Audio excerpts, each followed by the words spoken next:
Bring in Senator Klobuchar now. Let me talk first of all, Senator Klobuchar, about this impeachment proposal now in the Senate. The trial is going to start on February 9th.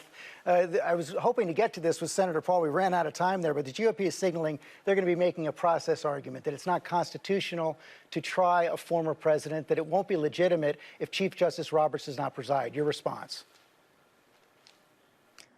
It is constitutional. We have precedent from way back when a Secretary of War was tried after he had left office. And obviously there's a remedy that would help in the future, which would ban former President Trump from running again. But as I listened to Rand Paul, George, I just kept thinking, man, this is why Joe Biden won.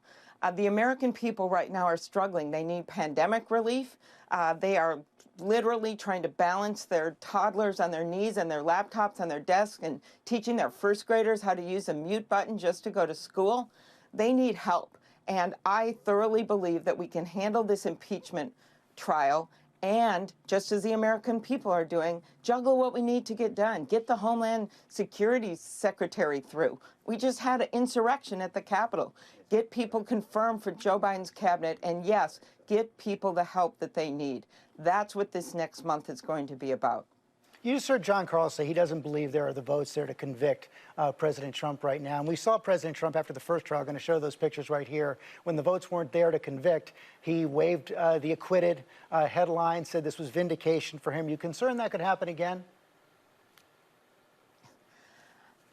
My colleagues have not yet committed about what they're going to do. And the news we just got out of the New York Times yesterday, that the president was actually actively trying to take out his own attorney general and put in an unknown bureaucrat conspiring with him. I think we're going to get more and more evidence over the next few weeks, as if it's not enough that he sent an angry mob down the mall to invade the Capitol, didn't try to stop it, and a police officer was killed. I don't really know what else you need to know. The facts were there. We saw it right there on the platform during the inauguration, as you could still see the spray paint at the bottom of many of the columns.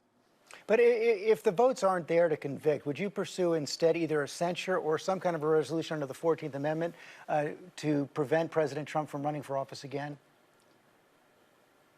We're focused on impeachment, but there are many options. Things can get looked at. But I think the thing that your viewers need to know right now, George, is that we must do many things at once.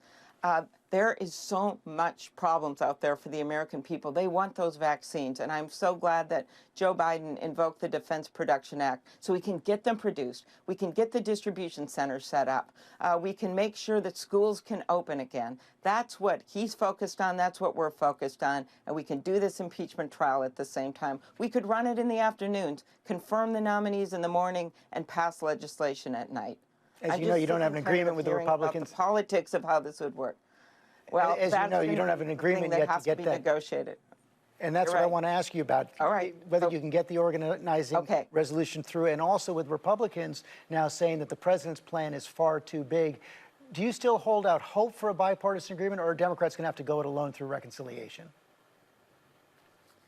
We had a fine agreement back in 2001. I wasn't there, but George Bush was president, and we worked it out with even numbers on the committees, but Democrats can be in charge this time because of the fact that we have the deciding vote. Those are things that can be worked out easily. Mitch McConnell knows it. Secondly, when it comes to how we're going to get things done, we're in charge, and with even votes, we should be able to get legislation to the floor, including the pandemic relief package. As for the amount that Joe Biden has proposed, that's exactly the numbers we were talking about last summer. And at some point, the administration was talking those numbers. And why do we need it? Because we don't even have areas of our country are getting very small numbers of the vaccine. We've got people with pre-existing conditions that have been literally isolated for nearly a year waiting for help with this vaccine. Of course we need the funding to get that vaccine distribution out there. We got to stop messing around and get our economy going again. That's what Joe Biden's proposal is about. Senator Klobuchar, thanks for your time this morning. Thanks, George. Hi, everyone. George Stephanopoulos here. Thanks for checking out the ABC News YouTube channel. If you'd like to get more videos, show highlights, and watch live event coverage, click on the right over here to subscribe to our channel. And don't forget to download the ABC News app for breaking news alerts. Thanks for watching.